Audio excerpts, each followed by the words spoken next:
Hi there, this is Praying Medic, and it is January 1st, 2018. Welcome to my daily news update. So what the heck is going on? Where you been for the last 24 hours? Anyone feel a year older? Happy New Year, heck yeah. Hope you all had a good New Year. I hope nobody got arrested. If you went out and got a little tipsy, I hope you're not hungover. I hope your favorite football team won their bowl game today if you're into football. My team, Wisconsin Badgers, beat Miami in the Orange Bowl, so we're happy about that. Hope you're all enjoying your holiday.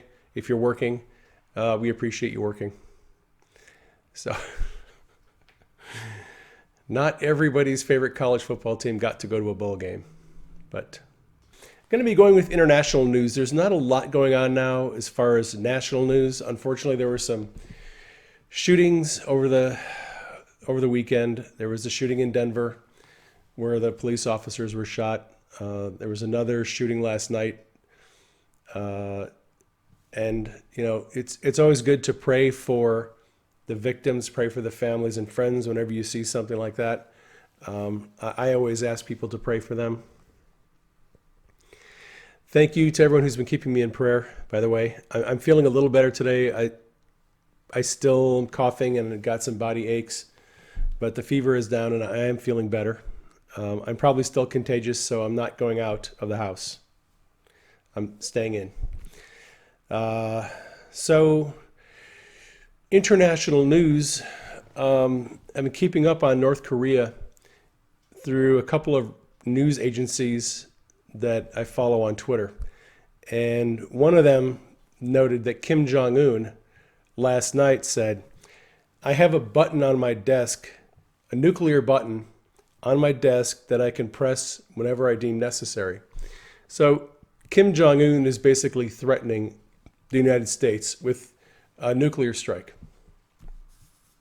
And that's just Rocket Man being who he is, I guess. So we have to deal with that. I put out a survey on Twitter and I asked people that are following me, where is Kim Jong-un's nuclear button actually located? Do you think it's actually on his desk? Like right here on his desk? So like if some stranger walked in to Kim Jong-un's office when he was, in the bathroom, they could just walk in and slam that button and launch the nukes? Do you think he actually has the button on his desk?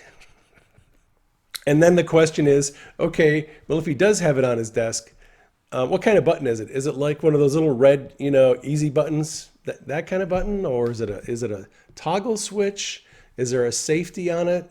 What does this button look like? People want to know. So I put out a survey last night on Twitter, and I asked people, where is Kim Jong-un's button actually located? 136 people responded to the survey.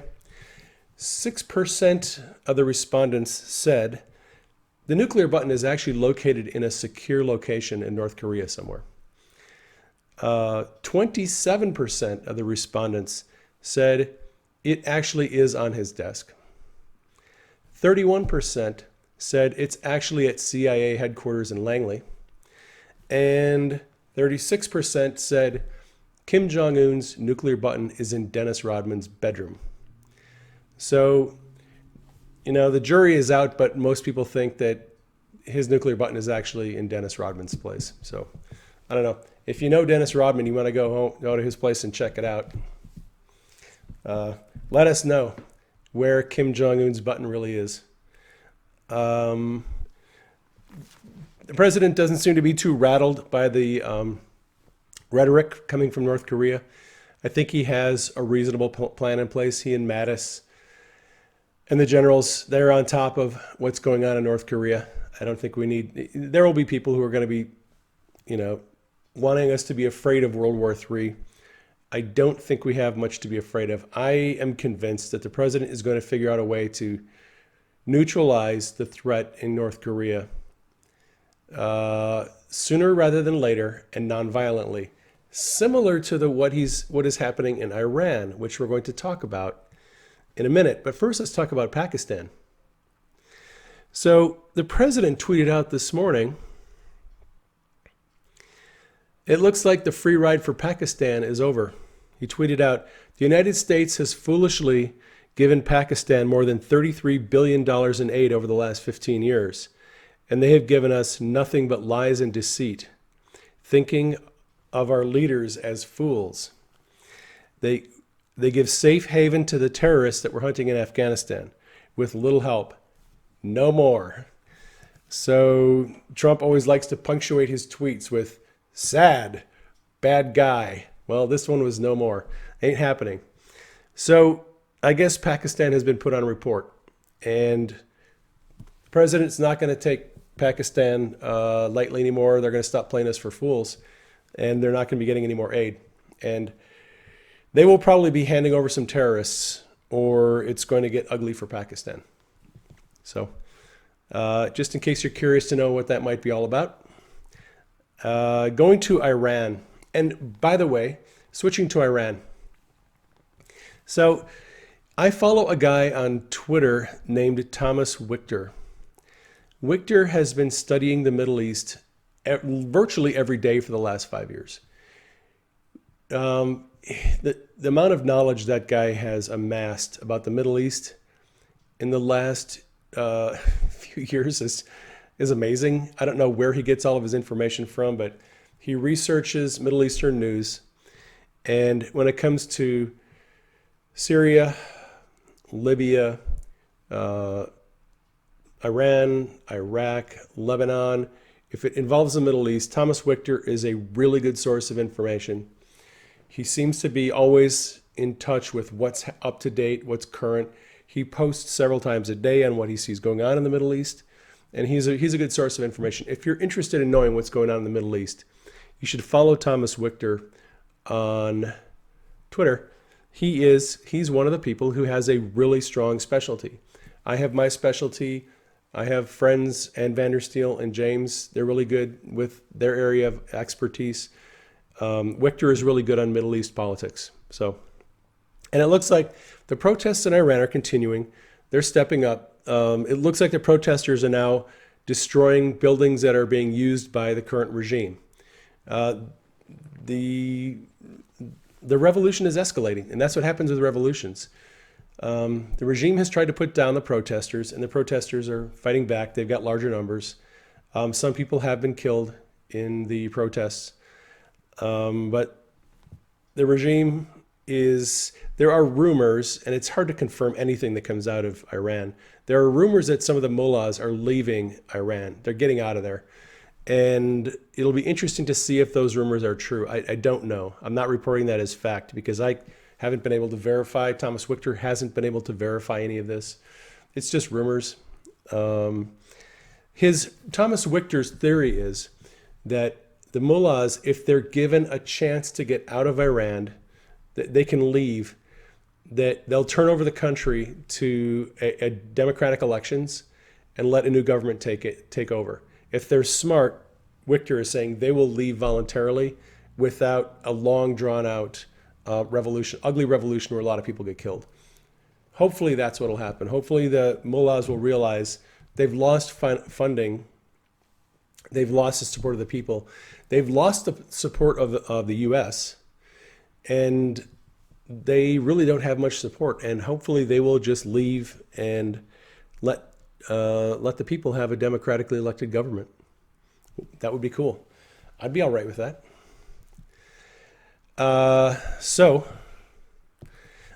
Trump tweet.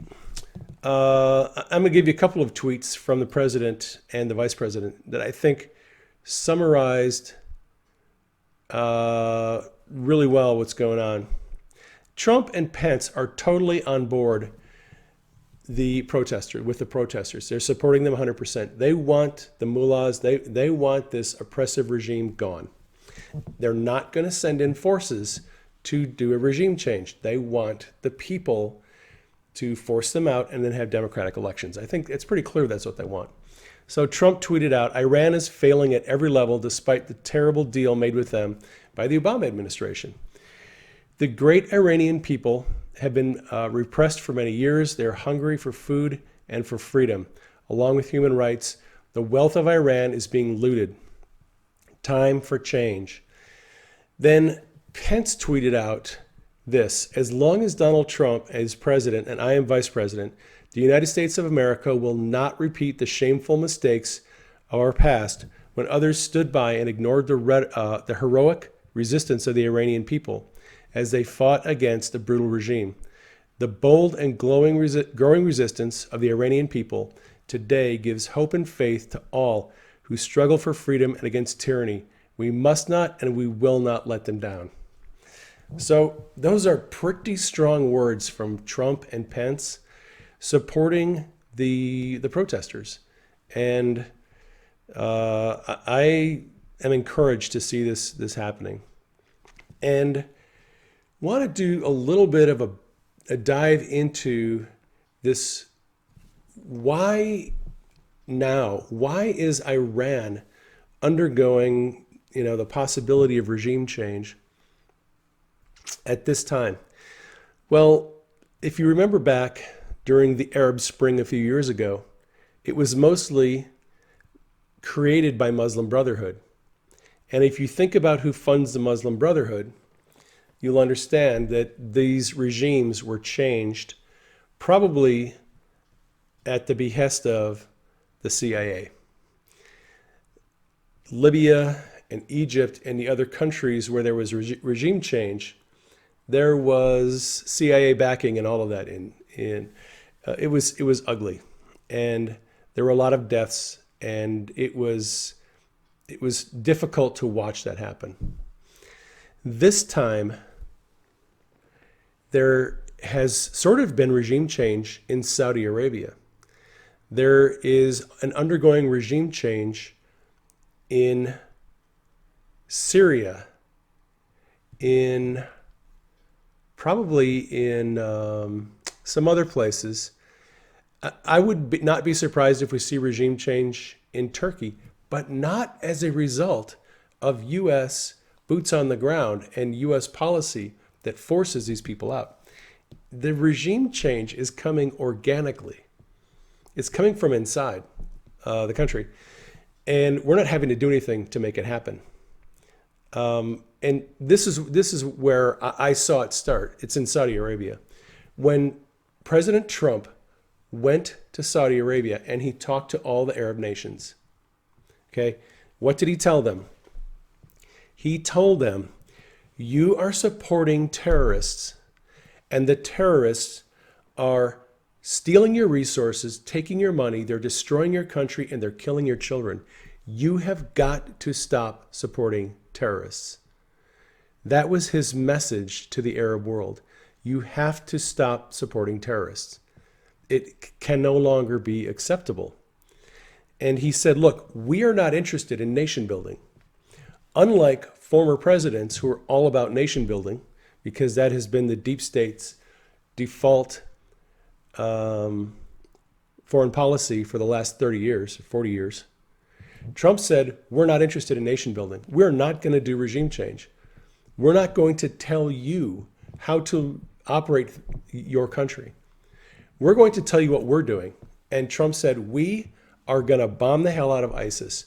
We're going after Hezbollah. We're going after every terrorist organization, and we will see to it that they are made extinct. You can either help us or you can stand in our way. So Trump laid down the law, and he told the Saudis and everyone else, we're not into regime change, but we are going to take out terrorists, and you can either help us or get on board or stand in our way. And the Saudis got hip to it pretty quickly. And what the Saudis did then was they rounded up all these corrupt Saudi princes who were the ones backing the terrorists. Okay? How is Iran receiving a lot of its funding? Its funding comes from terrorist organizations. The terrorists sort of, they bring in money and they spend money. And in these states, a lot of the economics is all driven around arms sales, weapons sales. So if you defund the terrorists, it immediately pulls out your freezing assets. Now look, on December 21st, Trump signed an executive order. Global Magnitsky Act. What does it do? It freezes the assets of organizations and people known to be violating human rights, human trafficking, and corruption. If any terrorist organizations or people in government in the Middle East had any assets that the U.S. Treasury Department could get access to, it's all frozen. It's all gone. And I'm wondering if some of this had to do with removing the financial support of the Iranian regime in order to weaken them, which would then allow the citizens to take advantage of that and overpower them and force them out. I wonder. We don't know. We don't know. But it makes me, the timing of the protests is just so interesting. I think it has something to do with the strategy that Trump has been working. Trump is so strategic, it's really difficult to know how much of his movements and policies around the world have this domino effect. But I think that what we're seeing is we're seeing a weakening of all the terrorist organizations in the Middle East. We're seeing a weakening in support for the leaders that are supporting terrorists. And Trump's policy, his strong stance against terrorism, is really taking hold, I think, in the Middle East. And I think it's going to have a ripple effect. I think it's going to have a domino effect. And we're going to see Afghanistan, and we may see Pakistan and other countries come out from under that oppressive regime that supports terrorists. I think that's one of the things we're going to see in 2018. So let me move on to last night's dreams, two of them. I would not be surprised if Trump goes down as one of the best presidents ever. And it's a shame that half of America doesn't see it. They have been so blinded by the lies and the deception from the mainstream media that you just can't look at it objectively and see what's happening. But Trump is changing the world through strong leadership. And, if you listen to CNN, he's just the biggest fool in the world. I don't know. I'm kind of speechless as to how people can be so fooled into thinking that he's just a horrible president. It just boggles my mind. So, last night's dreams. By the way, again, thank you for praying for me. I know some of you are praying for me to have specific kinds of dreams. Thank you for praying for me to have specific kinds of dreams, because those prayers are being answered. You want God to show me stuff, and he is showing me some stuff. So, and look, I need to do a little bit of, full confession here. This is not what I expected to be doing at this point in my life. After I came back from Washington in August, after my last public conference, I expected to be going ahead on some book projects. I did finish up one book, and it's being edited. But I expected to be more involved in engaging the heavenly realms and teaching on the supernatural and doing another class, an online class, doing some videos, teaching and writing books, because that's what I do for a living. That is what I expected to be doing right about now. I had no idea I would be this involved in politics and current events, and I never thought I would be doing a daily broadcast on news and current events. I just didn't see that coming. I'm still scratching my head a little bit as to where this is going and what it's going to look like, how long it's going to last. I don't know. Some people have been bugging me, wanting to know if I'm, working on my books. We have had a little bit of a hit financially because I'm a full-time author. And one of the things about being an author, if you make your living off of the books that you write, is you have to continue publishing books and selling books and promoting books. If you don't, your income just goes down. You have to continue publishing and promoting books. And I haven't really been doing that over the last few months. I've really been involved in current events and doing these videos. And fortunately, some of you have taken a liking to these broadcasts and you've supported us financially. And I just want to thank you for doing that, because it is making up the shortfall that happened because I'm not promoting and selling my books as much. So because you're supporting us financially, I'm able to do the research that I need to do. Like last night, I was up until midnight doing this research and looking into articles. I read so many articles in a day, you wouldn't believe it. I should sit down and actually list out all the articles and do a word count on how many articles I read in a day. It's incredible. Denise is there at midnight or 1 o'clock reading articles till her eyes are red. She can't even hardly see anymore, and she keeps trying to read more articles. So we just want to let you know, those of you who are supporting us financially, we love you. We thank you so much for doing that, because it allows us to focus on what God wants us to focus on. Like I said, I didn't know God was going to have this as my focus right now. Totally by surprise. I'm glad I'm able to do it. People seem to like it.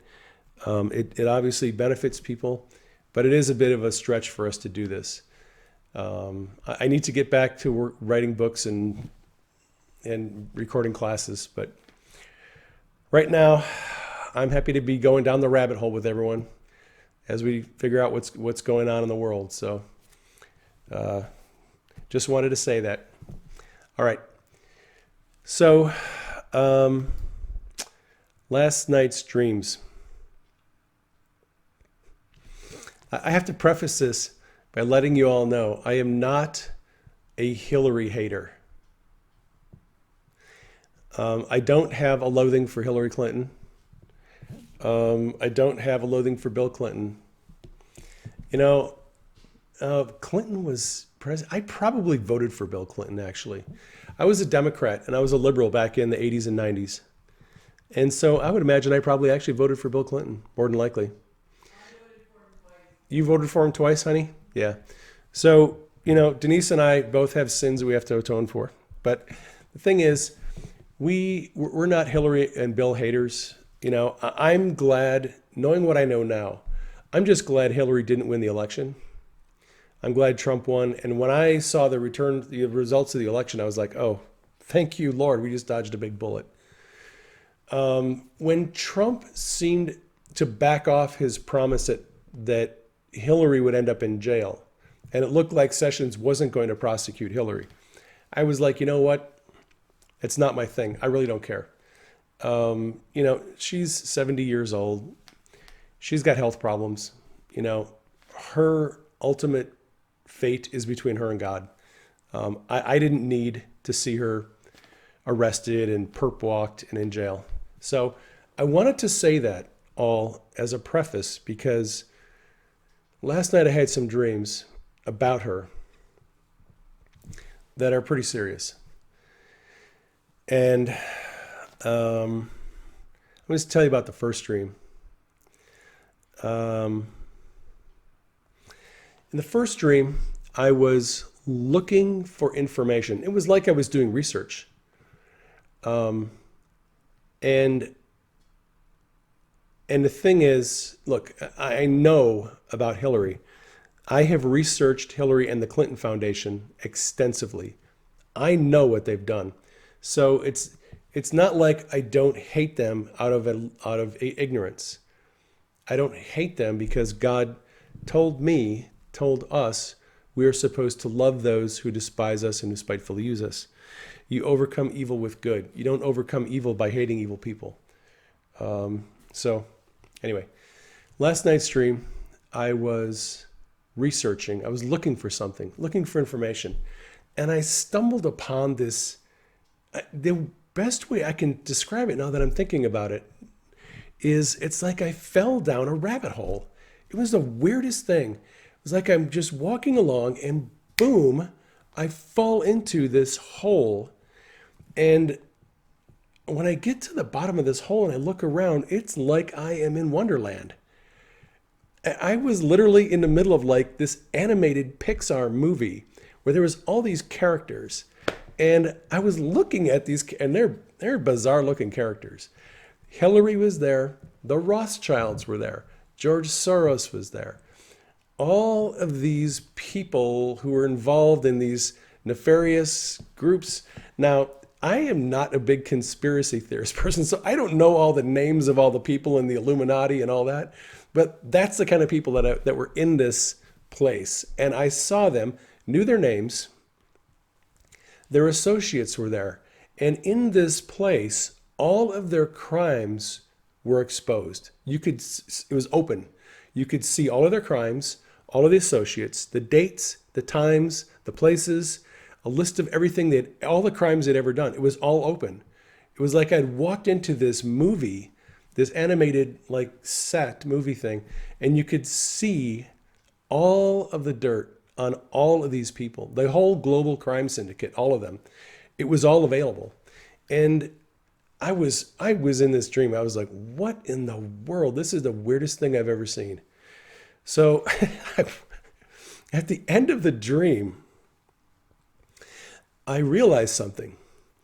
I realized that this information was available, but it was hidden, and it was hidden in plain sight. That was the end of the dream. And it's like if you knew where to look, you could find this information. It's not like it was impossible to find. You just had to know where to look for it, right? So that was the end of that dream. And what is interesting is if you've been following QAnon, QAnon has been talking with things like follow the white rabbit, right? What is a rabbit hole? A rabbit hole is a place that goes underground where there are things going on there that you can't see on the surface. You have to go underground to see it, to know it. It's hidden. It is hidden from plain view. It's there. It's not like the hole doesn't exist. It's not like what's in the hole isn't real. It's real and it's there. You have to know where to look for it. Okay? You have to go digging if you're going to find this kind of information. You have to go look for it. That's what it means to go down the rabbit hole. And I'm not a person by nature who likes going down rabbit holes. I just don't like it. I have friends who spend their whole lives going down one rabbit hole after another. I'm just like, well, if you find anything that, is provable, that is well researched, let me know. Have fun with it. So anyway, I stumbled into this rabbit hole last night, and I could see the entire global crime syndicate, all the people, everything is all there. And I knew when I woke up from the dream, I was excited because I thought, wow, anyone could have access to this information if they knew where to look for it. It's like, I wanted to go back to sleep immediately and learn more about this so that I could tell you guys what I'd found. But that wasn't the point of the dream. The point of the dream was to let us know that all of this information is available. Someone has it. Someone has been archiving and storing all of these events, the crimes, the people, the dates, the times, the places. That's what the dream is about. It is the global crime syndicate. None of that stuff is being done in secret. What did QAnon tell Lynn the Rothschild? We see you. I can hear you breathing. We know where you are, right? So Q has been taunting these people. These people are really stupid. We know what's going on. We know where you're meeting. We know we're listening, all right? So there are white hats, good people in the intelligence community who they have all the information. They have all the data. They have the video. They have the audio. They have the emails. They have all the correspondence, the text messages. It's been collected. The NSA has been collecting everyone's information for a long, long time. And here is the thing. Well, let me go to the second dream before I unpack what this is all about. The NSA, right? So in the second dream was like the first one, but it only involved the Clintons and the crimes that they were guilty of and their associates. Kind of just narrowed down. And again, I had and this is the hardest dream in the world to describe. It was like I had somehow, again, stumbled upon accidentally a, a service or a network that had the information on the Clintons, all of their crimes, all the associates, dates, times, places, names, everything. That all the information was there. And I was able to interact with this service, but I was only able to do it almost like I had to do it subconsciously. Like you could not consciously contact them and you couldn't see them in the natural. Like it's not like they had a building on a street where you could just walk in and talk to them about it. I was accessing this information through dreams. They were contacting me and I was contacting them through dreams. And they were asking me questions. What did I know about the Clintons and their crimes? And I could ask them questions. What do you know about the Clintons and their crimes? So it was a service or a database that had information on the Clinton crimes, and they would query you to find out what you knew, and you could ask them to verify what you already had. But it was super top secret, and like nobody knew about it. It was like almost impossible to find out where this place was. How do you connect? How do you interface with this thing? It was just weird. And so that's the dream. That's the second dream. Now, as I take those two dreams and I put them together, what I'm wondering is, okay, I have, it's essentially represents a database of information on the Clintons and the global crime syndicate. And somebody has all this information stored somewhere, and it's hard to access. It's not like it doesn't exist. It does exist, but only a few people have access, limited access to this information. Okay, so that's why I think the dreams are actually talking probably about the NSA, National Security Agency. No such agency. I think the dreams are telling me that the NSA has all this information. They've got it all. None of this has been done in the corner where no one can see it. They've got the tapes.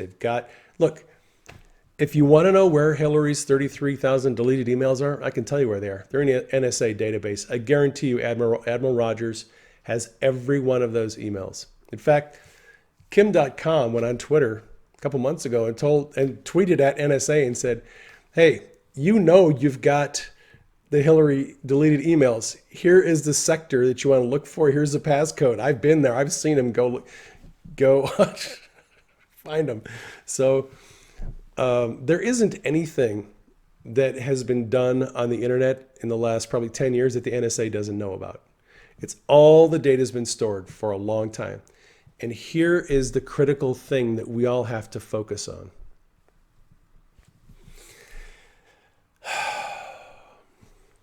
It was the deep state that created the NSA database, which is why it was imperative that the deep state have a president that they could control. Because with that kind of information, if you don't have control of the president, all that information could do a lot of damage to people. So the deep state creates this monster that observes and knows everything about people.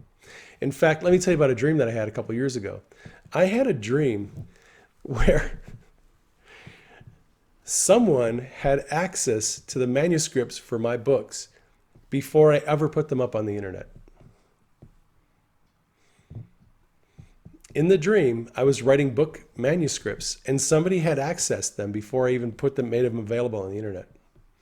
Who would have access to my book manuscripts while they're just on my computer? Well, we know from Vault 7, the drop that WikiLeaks put out, that Microsoft and Apple, their operating systems, had built-in vulnerabilities that the CIA and the NSA put in there so that they could access our computers through our operating system. And they could go look around our computers without us knowing about it. That's exactly how the government gets access to your information, even if you're not online. So here's the interesting thing that I see about all of this is the so the deep state creates this really powerful database that has everybody's information, and they have to hope and pray they never have a president they can't control, because the minute they get a president that can't be controlled by the deep state, that president could take all that information, turn it around, and use it on them. That is why they had to have presidents that they could control. So, it's been, said a lot by a lot of people that the CIA has really kind of brought in and controlled all the presidents probably since Kennedy. And that's because you had to have somebody that, with all that intelligence information, you had to have somebody you can control. The deep state did not anticipate Donald Trump winning the election. Trump can't be controlled by the CIA or the NSA or the deep state. He is his own guy. They don't have any blackmail on him. They don't have any dirt on him. They have been surveilling Trump for a long time, longer than is made public. If you do some research, you'll find out they have been surveilling and looking into Trump's stuff for a lot longer than you would think. And they could never get any dirt on him. They couldn't blackmail him. The best that they were able to come up with was the Billy Bush tapes. That's it. That's the best they could find. All the powerful intelligence of the United States government, the best dirt they could come up with on Trump was the Billy Bush tape. That was pretty weak. And that means they had nothing they could blackmail him, nothing they could control him with. They've been able to blackmail and control every other, and probably a lot of our elected leaders are being blackmailed and controlled by the deep state. That's how politics works. You control politicians and the votes and the spending by getting blackmail on them. And we're going to find out in 2018 exactly how many of our politicians are compromised. It is going to be interesting to see how many step down in the next 3 or 4 months. So the deep state lost a big gamble when Trump got elected, which is why Hillary was reported to have said after the Matt Lauer interview, if that bastard wins, we're all going to hang from nooses. Well, what did she mean? She meant all of that information, all of our dirty secrets, it's all in the NSA database. And if that Trump bastard gets a hold of that information, he's going to prosecute every one of us. That is why Trump could not win. That is why the FBI went out of their way to make sure Trump would not get elected, because the entire deep state would be exposed and possibly prosecuted if Trump got elected, which is why the FBI's job was to make sure he didn't get elected, which is why they came up with the Steele dossier. Because in order to use the NSA's database of information legally, you have to have a search warrant. You have to have a warrant signed by a judge. And they didn't have probable cause to go get his information. So they created evidence. And Lindsey Graham, as much as came out and said that this week in an interview, he said, I am very, very concerned about what was done with the Steele dossier. I'm very concerned. He said, I've learned things in the last few days. I'm very concerned. We need a special prosecutor just to find out how the Steele dossier was handled. How did Lindsey Graham know that? He's on the Senate Judiciary Committee. He's a ranking member. He knows what happened. He knows that he essentially said the FBI used the Steele dossier to get the FISA warrant to surveil the Trump team. so that they could get access to the NSA's database. Okay. And here's the problem. Anyone involved in that, if Lindsey Graham is right, they're all going to be arrested because presenting false information or falsely representing information to a federal court is a felony. And they're guilty of that, probably, which is why Lindsey Graham wants a special prosecutor. And here's the thing. They had to go to extremes to make sure they had some way to get dirt on Trump because they could never let him get inaugurated. Because if he got inaugurated and he got a hold of the Justice Department and the NSA database, he could prosecute all those people. Because here's the thing. The NSA database is this vast block of information. And it's only information that can be used legally if you have probable cause. You can't just take the NSA database information and go digging into somebody's private life and looking at their emails and then prosecute them for crimes because you found something in the NSA database. That's not how it works. The Fourth Amendment guarantees us safety from unlawful search and seizure, including electronic surveillance. The only way that the NSA information can be used is if you have a warrant. You have to go to a court, you have to fill out an affidavit with probable cause, statements from witnesses, whatever. Go to a court, get a judge to sign it, you get a warrant, then you can go to the NSA database and look for information to support the probable cause of the crime you already believe to have happened. That's the only way you can use the information. That's why the FBI had to go to FISA, because they didn't have probable cause on Trump. They went to the FISA court. You don't need probable cause. You only need to prove that somebody may be a foreign agent. So here's the thing. Just think about this. The deep state never got probable cause on Trump because Trump wasn't dirty. But Trump has tons of probable cause on all the deep state actors because they've been lying. They have been falsifying records. They have been involved in blackmail, extortion, probably murder, obstruction of justice. There's probable cause for all these people. The criminals, the banking, money laundering, human trafficking. Trump and Jeff Sessions in the Justice Department have probable cause on most of those people. All they need to do is take the probable cause, get an affidavit, take it to a court, get a judge to sign it. They go into the NSA database and get all the information they want, and they prosecute these people. That is what I think we're going to see in the next 6 months. We're going to see the power of that NSA database being used against the people who created it. That is why Brennan and Clapper and Ben Rhodes and Susan Rice and, yes, former President Obama and Hillary are freaking out. They are freaking out because they know that monster that they created is going to come back and get them. And that's what I see going on. So, that's the danger of creating a monster. The monster may turn around and come after you if it gets into the hands of the wrong person. So we'll see how that works out. I've got some homework for you. All right. Denise and I were up last night researching this fellow by the name of Leo Wanta. Leowanta.